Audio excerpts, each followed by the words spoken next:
Hi, I'm JB Jones. And I'm Bella Naiman. And we're the co-founders of NYC Jewelry Week. We are excited to welcome you to our 6th year New York City Jewelry Week 2023. Welcome to our virtual talks program.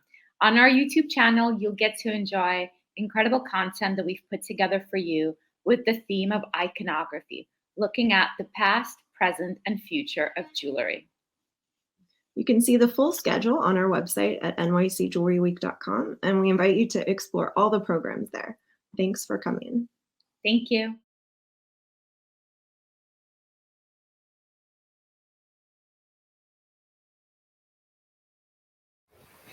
Hi everyone, welcome to this online talk where we delve into the fascinating world of jewelry, healing, wellness, and self-care. Today we explore the unique thoughts and perspectives surrounding these interconnected topics. I just wanted to start briefly by introducing myself and explain why this topic is so important to me. And then I'll introduce the panelists who will speak a little bit about themselves and share their intro line. And then we will get the conversation starting from there. First of all, I wanted to say it's a real honor to be here with you all today. I truly appreciate the time you've made for this conversation, and it truly means the world. Just briefly about me, so I'm the curator of this discussion. My name is Matilde Mozzanega, and I'm a contemporary jewelry maker and designer based in London from Milan.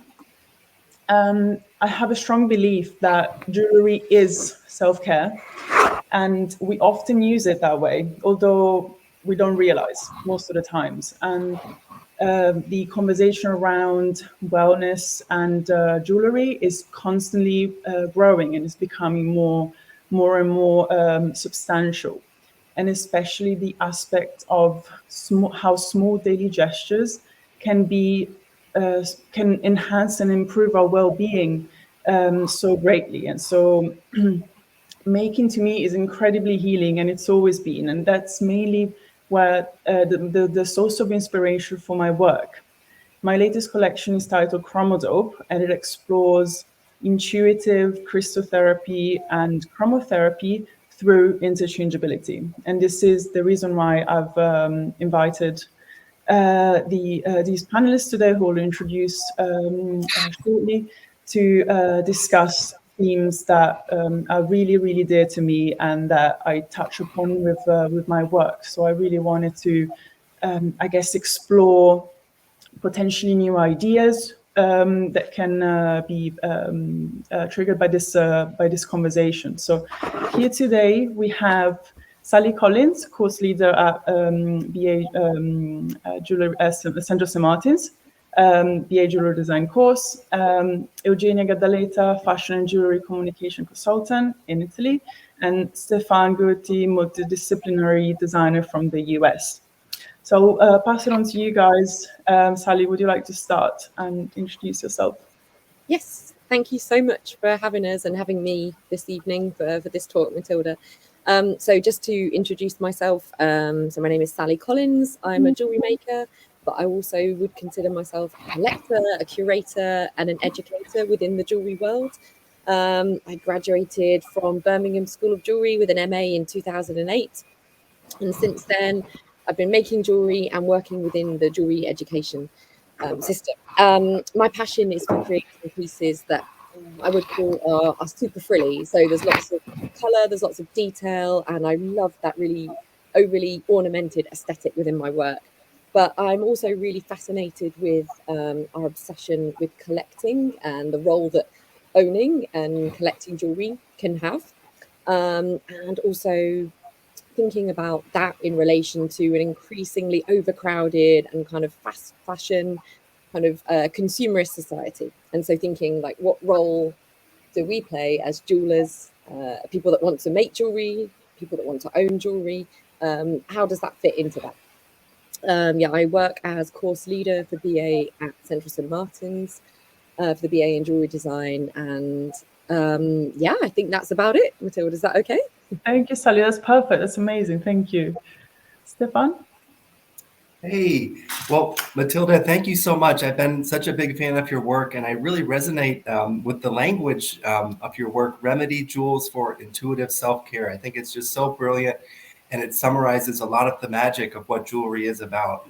I've been making things my whole life, and I think multidisciplinary designer is a good label for me because I've dabbled in many things. My background is in industrial design. And in all honesty, nobody really cared about my work until I started making jewelry. And so I'm just kind of riding that wave of excitement that I've received. And it kind of gave me some insight into the human condition a little bit. I think we're innately programmed to gravitate towards these small and shiny objects for one reason or another. And it's just proven to be such a fascinating medium. Much like public art, I think jewelry operates in that way. If we, as makers, can create things that are cherished by other people, then those objects enhance their lives and they're seen around town as people go through their daily lives. And I think there's so much in that, and that's what I like to tap into. But really honored to be part of this discussion. Thank you, Stefan. Thank you so much for this introduction. Eugenia? Hi, hello everyone. Good evening. Thank you, Matilde, for this kind of invitation. I'm Eugenia Gadaleta. I'm a fashion and jewelry consultant here in Italy, specifically in Milan. And I'm also a teacher in a goldsmith school here in Milan called the Scuola Orafa Ambrosiana. And I'm in the communication and jewelry field from 10 years.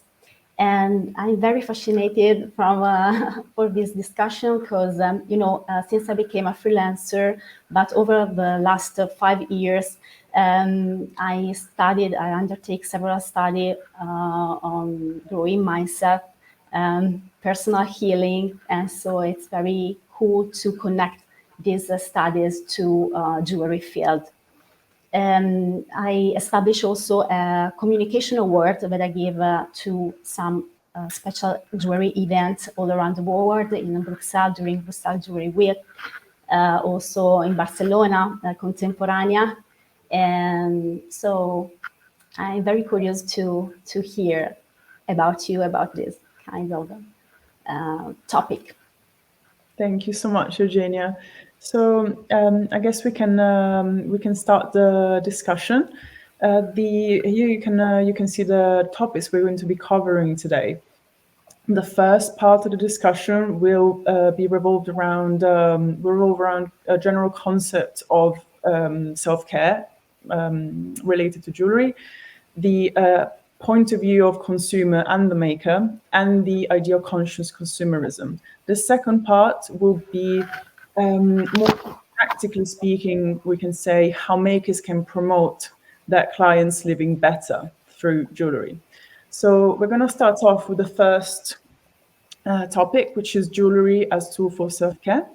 And so we can, I guess, just briefly, the idea of jewelry as a tool to that can have an incredible impact on our mental, emotional, and just overall well-being. And we're talking about making, and we're also talking about wearing. And this is where I'm really interested in. So maybe we can start from Sally. I was going to ask, how would you describe self-care in just one word related to this topic? Just one word. Gosh. Or in like a sentence, or like as an idea you can think. Yeah. Okay. I think if I had to choose one word in relation to self-care and jewelry, I think I would have to use a word like time, or pause, or reflection. Interesting. So that's three, but they're interrelated. Because I think for me, it's about kind of, well, first of all, as a jewelry maker, it's about having that time to create, carving out that time, creating that time that can be quite introspective, can be, quite self-involved, and carving out that time and kind of getting involved with that flow state of making. So it's about time, it's about reflection. And then I also think jewelry for me as a mode of self-care is about the jewelry that I decide to wear, and kind of how not that what I wear is curated exactly, but I think in a sense for all of us, when you're choosing what you wear and how you put it on, it's kind of creating a sense of yourself, and reflecting on that maybe, because I think what you choose to wear, who it's made by, the materials the material it's made from, I think that says a lot about yourself. And so taking time to reflect, to pause, to think about that, I think is important. So that's what I choose: pause, reflect, or time. Fantastic, thank you. That's really inspiring, and I guess it's very much related to the idea that as a creative, jewelry, like part of self-care is to create, in a sense. And I really, and for me, that's literally it in a nutshell. I think it's always been. I think so.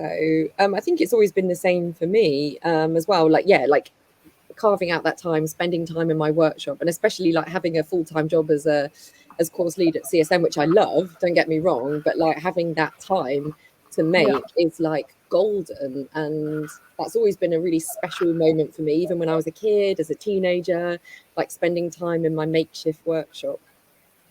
Yeah, it's a huge part of kind of like how I looked after myself. And amazing. Stefan, what about you? I love this task of trying to consolidate it all into one word. And I think the one word that really kind of gets me going as a jeweler, and where I think so much magic lies within the field, for me personally, is humor. So oftentimes, I find myself kind of maybe operating like a jewelry comedian, where a lot of the time I spent in the studio is kind of dreaming up these one-liners and these lighthearted entry points, because I think there's something really magical in jewelry that makes you smile. There's many different ways to go about doing that. And I kind of search for these lighthearted entry points when I create, because I think that's a means of just spreading joy. Once again, I think jewelry is so fascinating. It's almost like public art. If we can design things that people cherish and want to bring in their lives, and when they wear them around town, they bring that celebration everywhere with them. And I try to create work that, anyone from a small child to an old grandfather could maybe find some appreciation in. So it's fun. Keeps me busy. I love this idea of jewelry as a public art. It's really, especially because you carry it around everywhere. Absolutely. And it's, I guess, out there in the public, but it's so personal. And sometimes, most of the times, also hidden. So there is this, I guess, dichotomy that makes it even more intriguing. Absolutely. So, thank you so much, Stefan. Eugenia, what about you? So I'm a wearer. I'm not a jewelry maker. I'm in communication and marketing. So I can say that for me, wear jewelry, and especially I love contemporary jewelry, So I'm in this kind of field. For me, it's to love myself. When I wear something that has it's so personal for you, like, maybe for example, this ring made by Philippe Sayet, that called Eugenia shard ring, or a special brooch, handmade special brooch. For me, it's to love myself. Jewelry are also tools of communication. So you can communicate your love for art, love for yourself, take care of yourself. And in communication, I want to say to all jewelry maker, to create not only the product, the jewelry, but also the communication, the words that you use to sell it. It's very important. Like packaging, what you write on your press kit to send to journalists, the care in all aspects of your job. That's I completely agree. Also with funny enough, the whole idea around packaging in jewelry is something that I've always been incredibly fascinated by, and even before, I guess, starting to sell jewelry, I was already thinking about this tension, around this like content and container. And so the fact that the when the content comes out, the container is generally speaking the thing that loses its value. And through my work, I'm really trying to basically let the packaging be as protagonist as the jewelry. I was going to say, Matilda, your recent collection is definitely like encompassing that, isn't it? Because your packaging is like a huge part of it, of the concept. It and really the final is. Yeah, it really is. Thank you, Sally. Yeah, and that's why it's taken me about 3 years to basically finalize everything, because when I was designing the jewelry, I was also designing the packaging every step of the way. Important.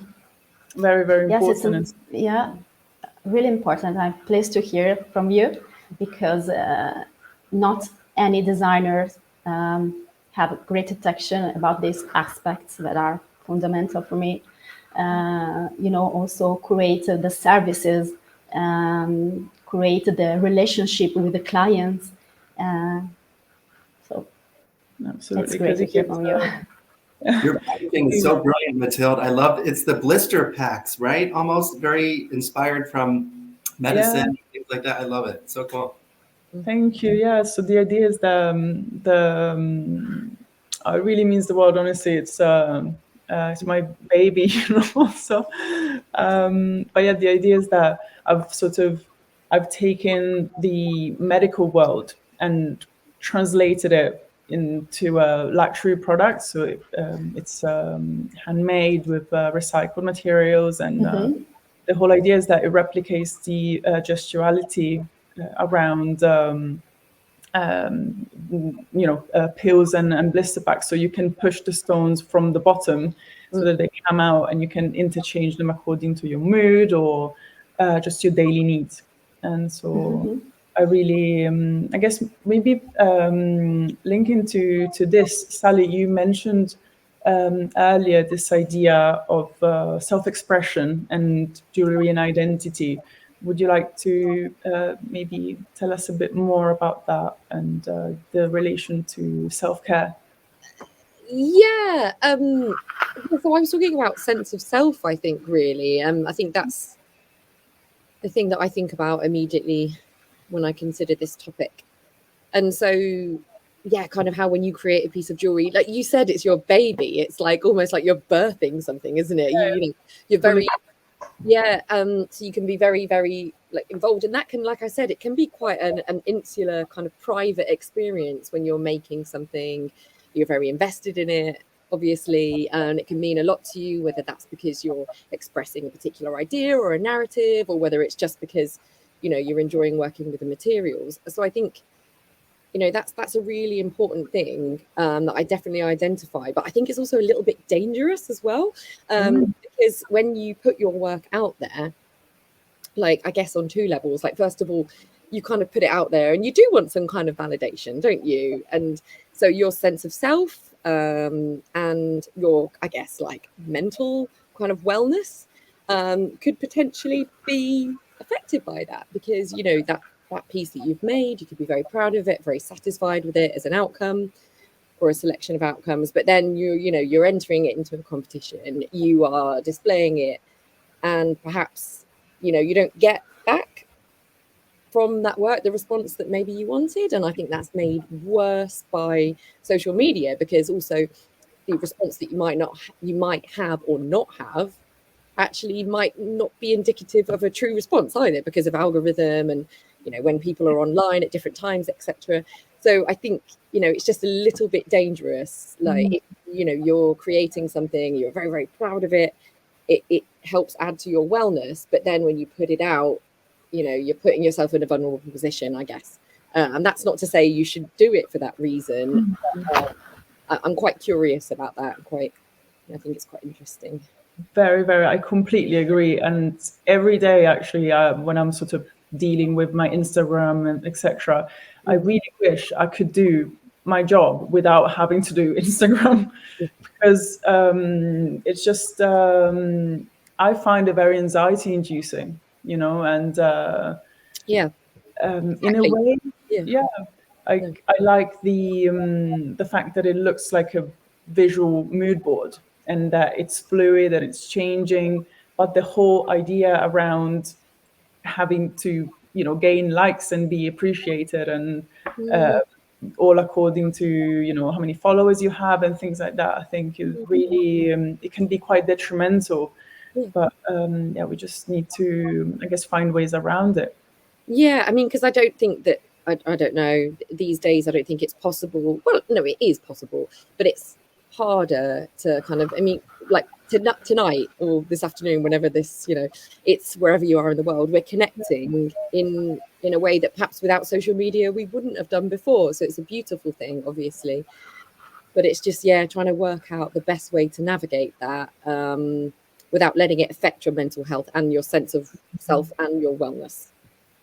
For sure. Completely agree. Stefan, would you for social media, because it brought at least Matilde and I together. I think it's so wonderful that these kindred spirits from across the globe, can all be having a conversation now. So it's pros and cons.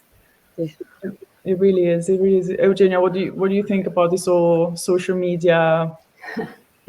Social media is a crucial aspect of communication. You have to choose the right social media for you, first of all, and to follow constantly, because it doesn't work if you put something out 1 week and then 1 month you don't publish nothing.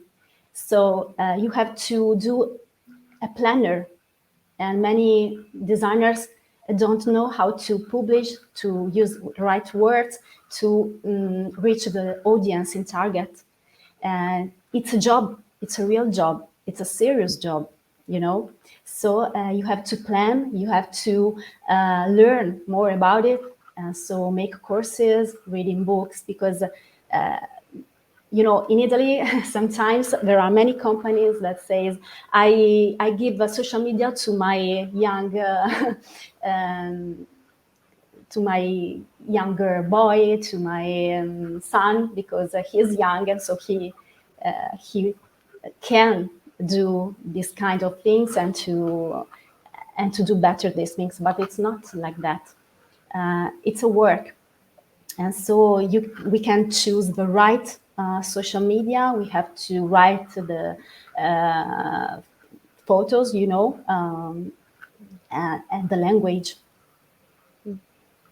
Absolutely. And I think it's also work in progress constantly, or at least personally, I find that it's constantly evolving.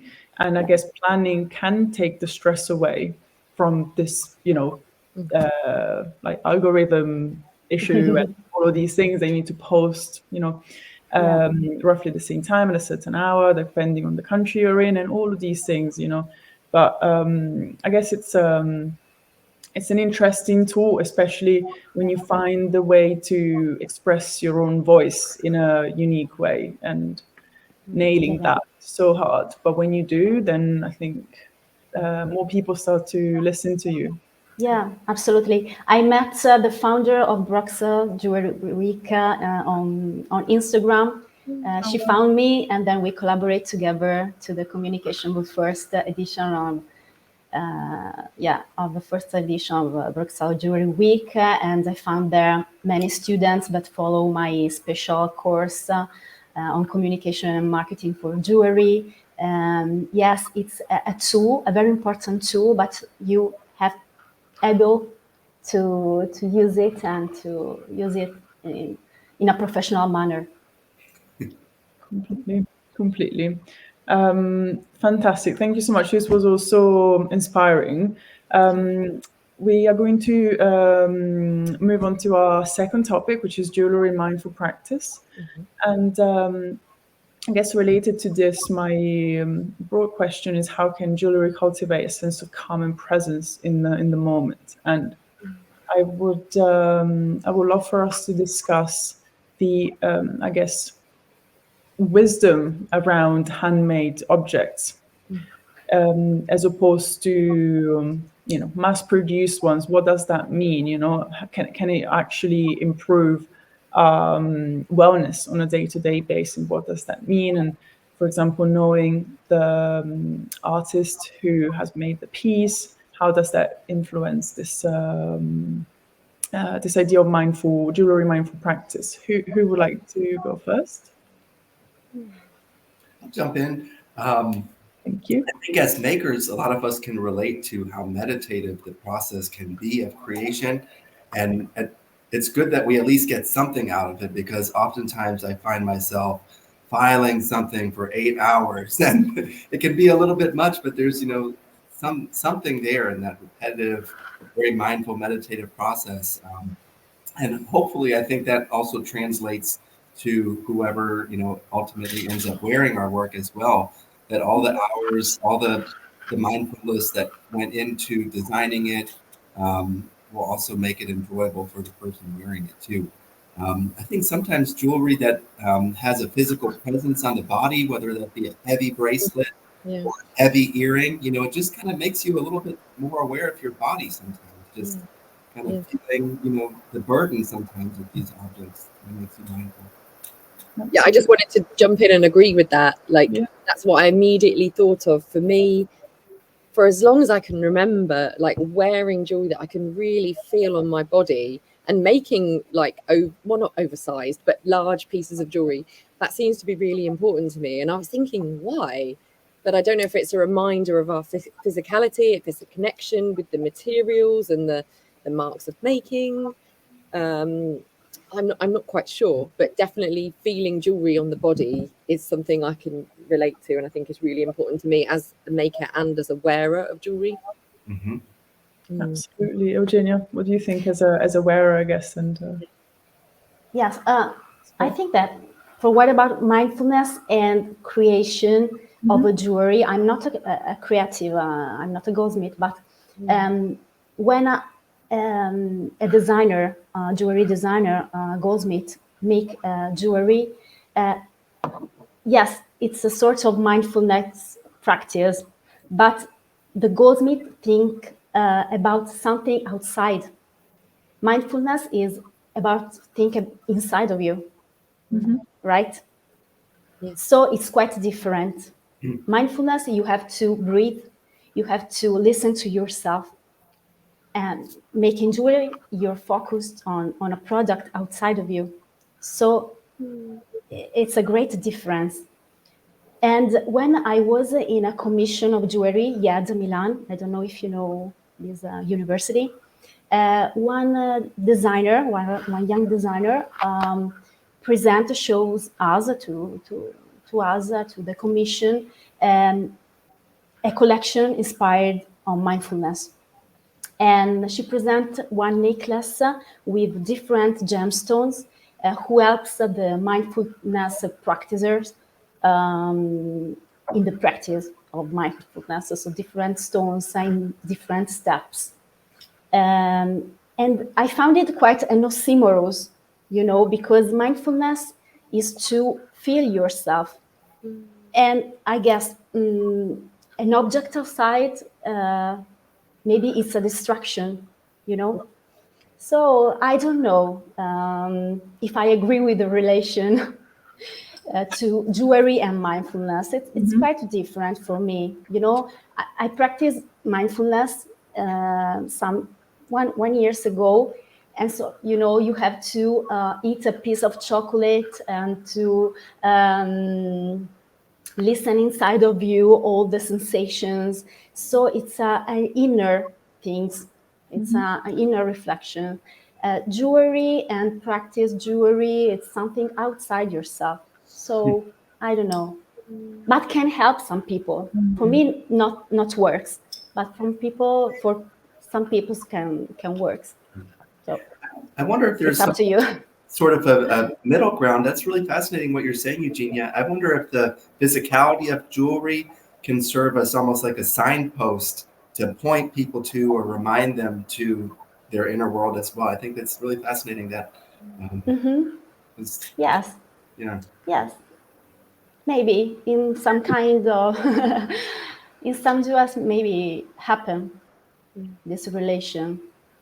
Yeah, I don't know. I think this is really interesting because the idea of interchangeability in my work was born exactly from this, because I've always found jewelry to be something you just whack on and you don't have to think about it.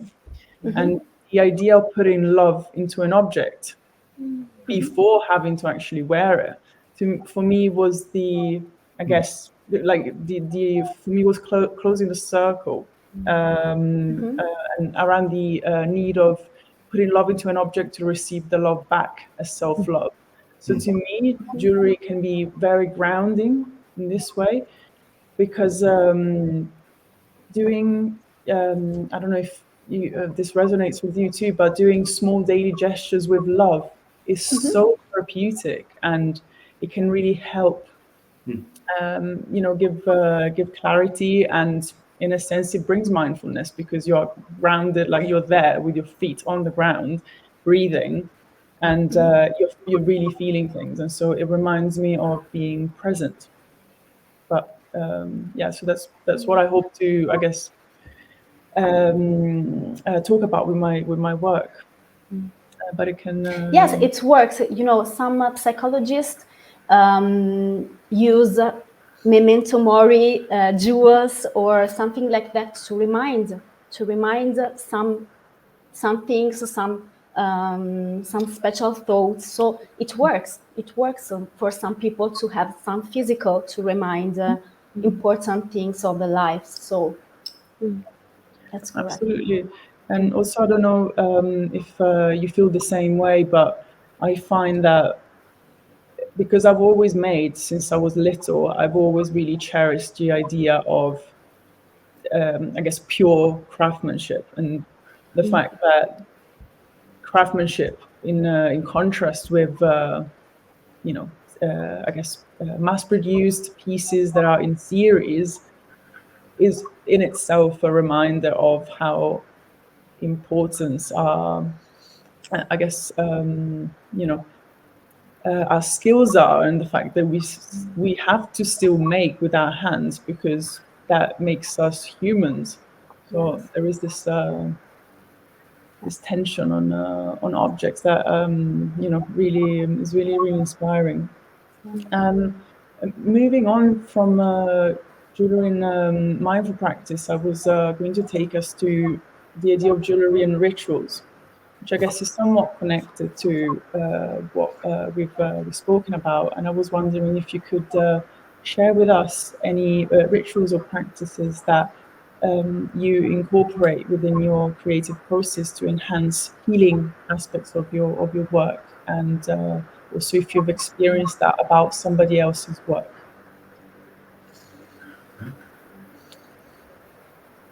Sally?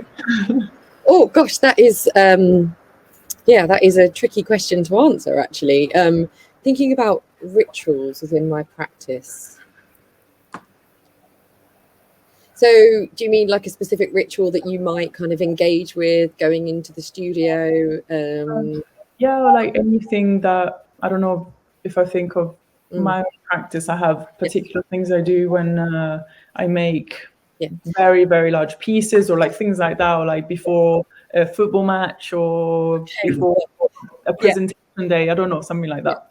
I think in terms of making, I feel as a kind of ritual, and I've never really considered it like that, but I'm very particular about my working environment, because I feel like an extremely tidy and organized workshop environment reflects my state of mind, and kind of almost that clearing of clutter mentally to be able to engage properly with the making process. And I will actually quite often stop and tidy and completely clean my bench like halfway through a session or a day. And I remember several times when I was at uni, people saying like, "Oh, are you going?" And I was like, no, I'm not leaving. I need a reset. So I think in terms of rituals, for me, that's the strongest way that I can identify with it. I mean, I guess there's also that element of ritual of putting on my jewelry, which for me, I don't really wear any jewelry overnight or anything. I tend to put everything on and I like to have it all displayed around me. Like, you can't see the wall in front of me, but at work I have a lot of my favorite jewelry pieces all hung up a bit like a gallery, and I have that back at home as well. And that for me is like a part of the ritual, like selecting what I want to wear for whatever reason. So I guess in those two ways, if that answers your question. It really does. And it's so fascinating because I think that's different for each one of you and each one of us. So, Stefan, what experience do you have of this in jewelry and rituals? Yeah, I mean, I think certainly as objects, there's the potential is so right for ritual, whoever owns the pieces, kind of taking us back to comfort objects and things like that. Even preparing for this presentation now, you know, it's natural to feel a little bit of nerves and anxiety, and it's just so calming to potentially have your grandmother's ring or the bracelet that your partner gave you to kind of have with you as comfort objects. The process that I take to creating things is a little bit spontaneous. I personally find, you know, if I just try to force an idea from start to finish from my sketchbook, it oftentimes isn't that interesting. So I like to keep my process as open to external influences as I can, because that's often where the magic is. An accident, you know, that allows you to see something with fresh eyes or altering your consciousness even. I think these are kind of interesting tools to kind of push the work as far as it can be, not through conception, but through discovering things. There's a lot of that's really reflected in your work, Stefan. Massively. I really, I can see that incredibly. Eugenia, what about you? So for me, it's very important for special events where something that makes me feel good, you know, so a piece of contemporary jewelry for me, it's very special because they have a special message to give. And so, or my grandmother ring, but yes, I think it's a special things because they have a special care and special message to convey. Absolutely. Actually, linking to what you just said, I was wondering if you had a specific piece of jewelry in mind that is your personal, almost talisman that keeps you centered. I'm going to share mine, which I'm wearing right now. Yeah. It's always hidden, but it's basically my grandma's necklace. That unfortunately she passed away when I was about 12, but I really remember her daily. And funny enough, the idea of putting love into small gestures came exactly from her, because she used to do everything with so much love. And when I moved to London, the day I moved to London, my parents were at the airport and they were in tears. And my mum took out from her wallet this necklace, and she gave it to me as a, I guess, like symbol of strength. And yeah, I wear it hidden all the time, and I really do believe it brings me so much power and I guess like grounding energy. So yeah, this is mine. Yeah. I think you mentioned you wear it hidden, and I think that touches on something so fascinating, that oftentimes these objects that we cherish the most, they're totally personal. It's like nobody's seeing that necklace. It's just there for you. I think it's so wonderful. And it's also, it basically touches my heart, and it's always warm. That's why I always, that's the way I think about it. That's so cool. It's very nice. I don't believe in the power of materials or stones, you know, but in the power of the emotion and the power that we are able to give to objects that we wear. So it's very special. This is the magical power, I think, not the material itself, but the power that we are able to give to object, to jewelry. Absolutely. Sally, what's your personal talisman? I mean, I've got so many pieces of jewelry that mean a lot to me. Oh, actually, see, hadn't even considered it, but I don't wear this all the time, but this is a brooch by a designer called Mekki van der Brink. I think that's how you pronounce it. I actually am not quite sure, but this was when I did my first ever successful jewelry show, and I made profit. And I was like, as soon as I made profit, I'm going to rush over and buy that piece. So, I mean, I don't wear it all the time, but that means a lot to me because it kind of, you know, I really like self-care, I guess. I treated myself to something I really wanted that, you know, wasn't a logical purchase. So I've got quite a few pieces that have got a similar kind of vein to that, like at particular points in my life. I would have bought them or invested in them. But I suppose something that I wear all the time is also something that's hidden. And I always joke with my friend that gave me this, is that it's like one of the only sophisticated pieces of jewelry that I have. And I don't mean that as disrespect to all the jewelry that I own. It's all amazing. But it's very sophisticated, small little dainty. Dainty, exactly. Lilac colored sapphire that I wear that my best friend gave to me at a really difficult time in my life, as a reminder of her love for me and her support for me. And I've worn it every single day since she gave it to me. And so that's a reminder of just how lucky I am, not only from her, but with lots of people in my life, how much love and support and I have from them. So that's the one that I wear all the time. But then, like I said, a few pieces that kind of hold that kind of talismanic quality for me that I will wear sort of, you know, here and there, not necessarily every day. Oh, thank you so much for sharing that, Sally. That's beautiful. Stefan, what about you? Pardon me, I just had to reach my arm and grab it. It's right here. Go for it. Okay, I'm here. Oops. I personally don't wear too much jewelry. I know it's maybe a bad thing to say as a jeweler, but one of the objects that really means a lot to me is this little cross right here.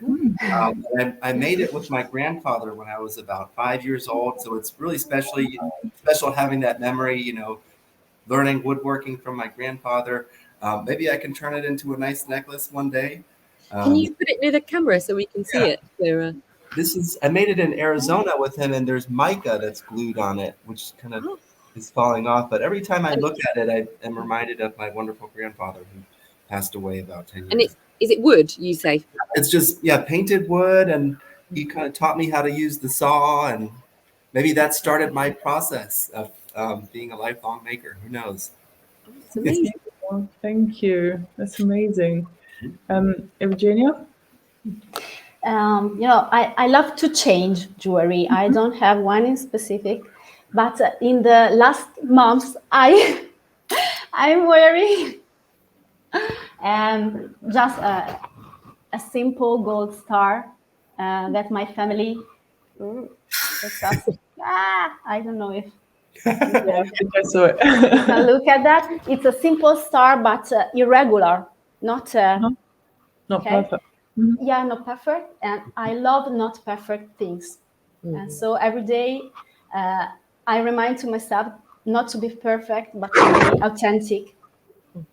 That's wonderful. And to shine. So I try. It's a long path, but I try. Love that. Yeah, it's beautiful. Work in progress. I think we're all trying to get there. Work in progress. So moving on, thank you so much for sharing your talisman. When every time I hear stories on people's talismans, I have shivers all over my body because I can really feel, how much power there is in that object. And as Eugenia was saying, I really believe that it goes far beyond the material value. Because, for example, if my grandma's necklace was made out of bronze or whatever, any aluminium, it would still hold the same exact value. And so very, very interesting. So moving on from this, I was going to take us to jewelry and conscious consumerism. So the importance of sustainable jewelry practices, big trend, absolutely. And I was wondering how we could sort of discuss this this topic around, I guess, how it links to how conscious consumerism links to overall wellness and potentially healing. So I was wondering, how do you feel about the idea that nowadays it's very, very important, it's considered very, very important to be more conscious about where products are from and where they are made and who they are made from. I don't mind who goes first. Absolutely. Sally? I'm like, ooh. Yeah, I mean, goodness me, I think it's so important. And I've always kind of been interested in this anyway, but recently I've got kind of obsessed with that idea of like investing in an object. And so whether that is a material or whether it's something you buy, so buying something once for life, I think that's something I'm really, really interested in. And I would like, you know, people that buy my jewelry and wear my jewelry to be interested in as well. Obviously, it's important environmentally, but I think for me also there's a massive emotional connection to something. And I would sort of drive my parents mad a little bit when I was a bit younger, because I would always be like, no, I don't want something new. I want that, but I want it like I want it to have come from somewhere else, because I want to feel that sense of history and where that object or whatever it has been before it's got to me. But yeah, I think it's really important. I try and be as conscious of the waste and the materials I use in my own life and in my own practice as much as possible. But then there is a slight discord there, because as much as I would like to say that I'm not, I'm definitely affected by consumerism and the idea of seeing things and being like, oh, I want, or like I need that. And I find that like very challenging because I like things. So my kind of best tactic is to kind of avoid looking and not going into shops and things like that, because, you know, and I can get it with materials as well. I don't know. I mean, Eugenia, I know you don't make, but Matilde and Stefan, I don't know if you can relate to this, like almost wanting to have like that particular material in all the colors that it comes in. I get very excited. So yeah, I've kind of gone off on a bit of a tangent there, sorry. But I just have to try and be really mindful of that, because I feel like that's a consumerist kind of habit that I have to watch out for. And also, I guess we're always exposed to this, you know, so even when we don't want to, kind of just like it gets into our brain. So this like need aspect is so strong and prevalent everywhere. And I believe that handmade products, because generally speaking, they take a long time to be made. And not only that, artists have had to train many years in order to achieve perfection. I guess that's a reminder in itself that we should be having fewer, better things. I think so. Yeah. Stefan, what do you think about? For sure. This is something that moving forward, I want to be definitely more conscious of, you know, sourcing materials and things like that. One of the wonderful things about metal, kind of demonstrated with this little brooch right here out of silver that I made, is it's infinitely recyclable. So that's what I love. You know, I bought a bunch of silver when I first started making jewelry, and I've melted down old necklaces and things like that. But that's one of the wonderful things about it is, you know, if you make something, it doesn't work. As a maker, you have the capability of reprocessing that material, which I think is so magical. And I'm personally interested in maybe more humble materials that don't necessarily have so much embodied energy behind them, or kind of sketchy mining processes kind of happening behind the scenes. I think it makes it a little bit more challenging as a designer and as a maker. How can we maybe elevate these mundane and humble materials so they can also be as cherished as maybe a 14 karat gold ring could be? And one thing that I find so fascinating with your work, Matilde, is this modularity component to it. And I think that gives your object such a infinite lifespan, because as the user's mood changes, or their tastes change from day to day, your jewelry is so adaptable to that. And I think that makes it, you know, really interactive and long lasting because of that. Thank you so much, Stefan. And it's also quite dangerous in a sense, because I'm constantly designing new things, and I just need to rein it in and get cracking with, you know, what I've made so far. But yeah, I'm fascinated by the modularity aspect as well. So I'm glad you see that in my work too. Oh, for sure, yeah. Eugenia? So I was thinking about it because, you know, for me, the solution is to buy vintage. I know that you are all three jewelry maker, but no, I think that all designers have to reach the sustainability, and they have to create with more awareness about the consciousness of the material, the exploitation of the materials, you know. And so single designer can do it because they do one-off pieces and few pieces in their production, and so they can innerve and put in the product more attention about the materials, about the production. I was talking with a goldsmith, and he said me that it's impossible to monitor all the passage of the chain of production of a product, you know. But we try. We have to try to buy better things, you know, and to product in a better way. We know that the certifications are not enough because we know all the process, but we have to reach that street and that goal, for my humble opinion. No, I agree. I think you're right. Yeah, we have to start somewhere, don't we? Just, as a goal, like a striving goal.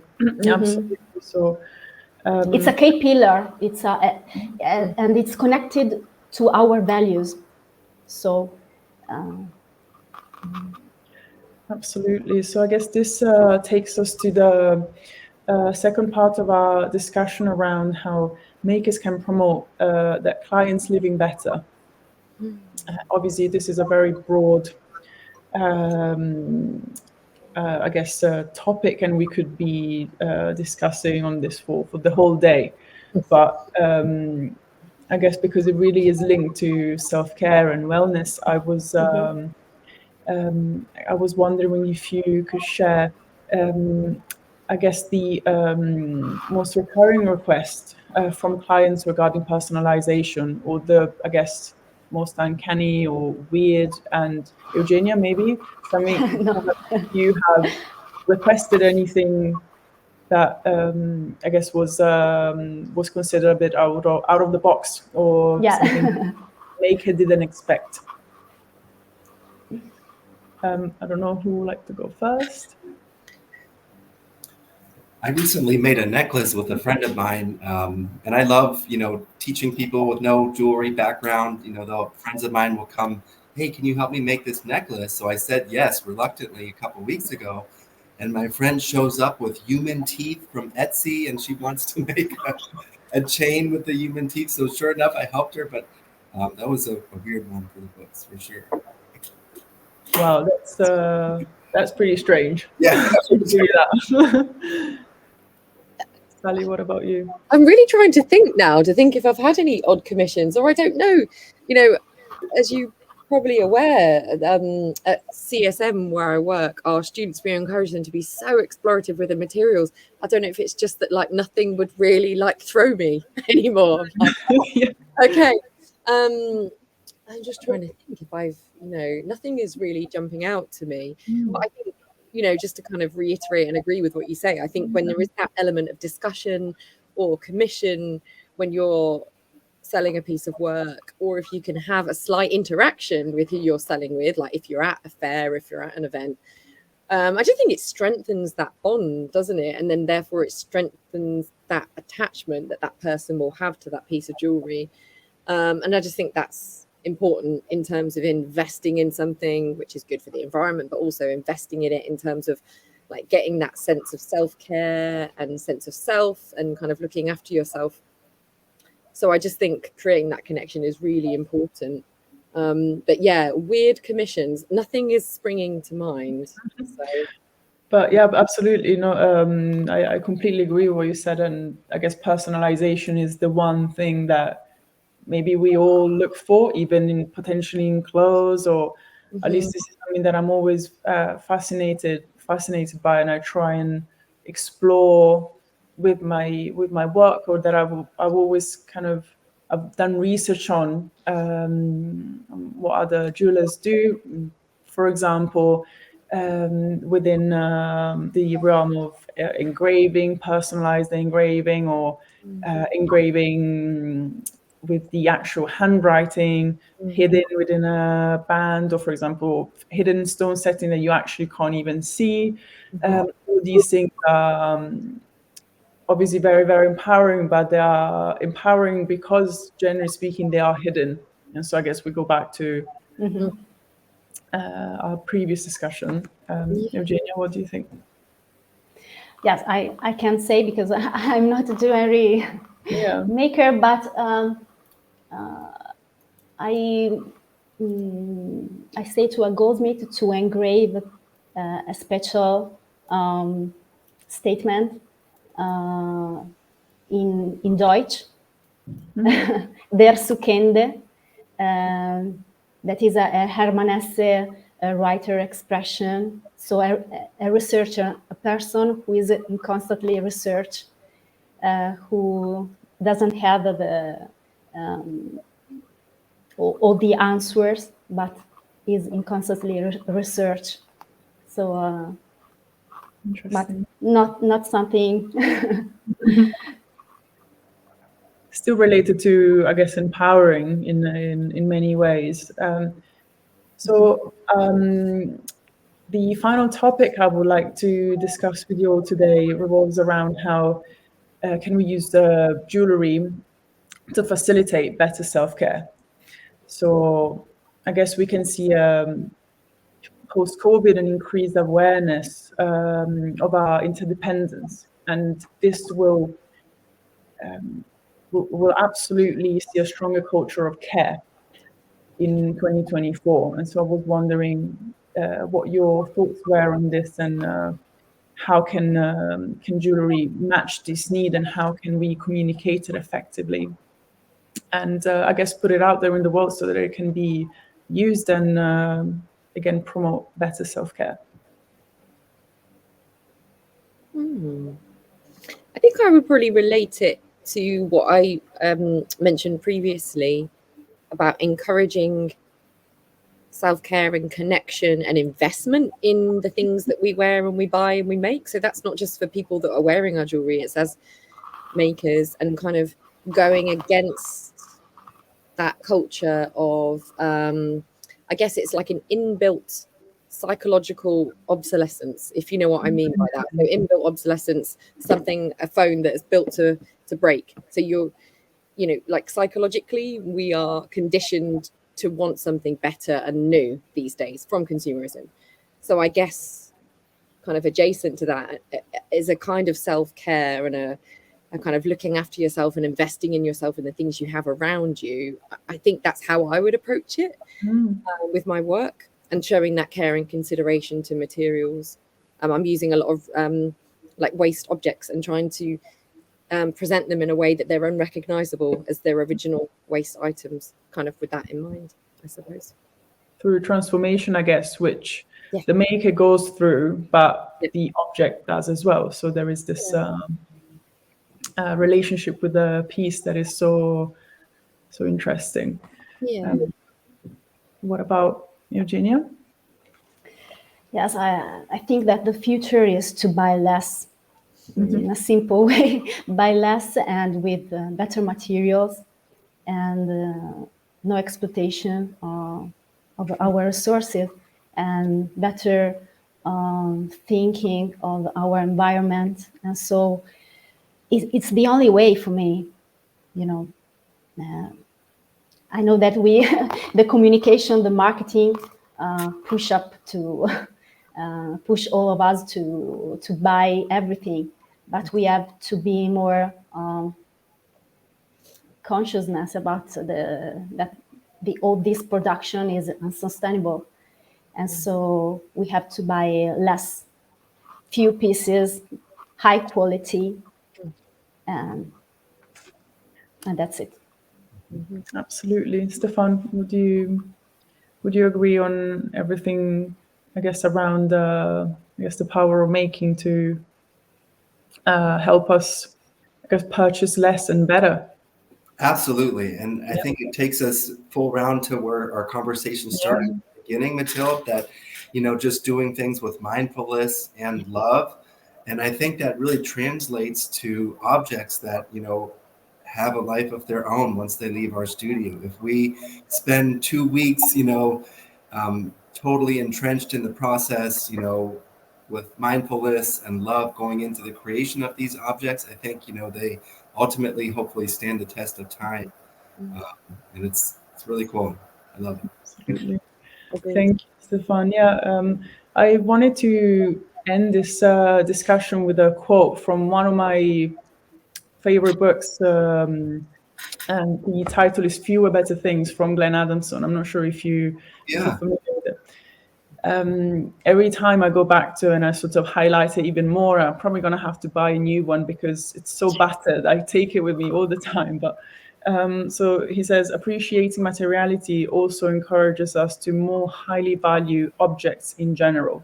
By cultivating a cultural interest in fewer better things, we can reduce our twin propensities toward overconsumption and waste. So tying back to love it. Yeah, he's amazing. But yeah, so it was so inspiring, and I feel like I have even more ideas to make jewelry now, which is I certainly do. Make less. Good. I wanted to just take a second to really, really thank you again, because making the time for this today is so invaluable and so precious, and it really, really means the world to me. So thank you ever so much. And Thank you. I guess we're gonna be able to I guess create more jewelry through the inspiration we got from today's talk. Thank you, Matilde. That was fascinating. Thank you. Thank you. Thank you. It And was an an honor to be with all of you. Yes. Thank you so much. And those of you all watching, I hope you're having a wonderful jewelry week. Oh, yeah. Absolutely. Thank you. Thank you. Bye.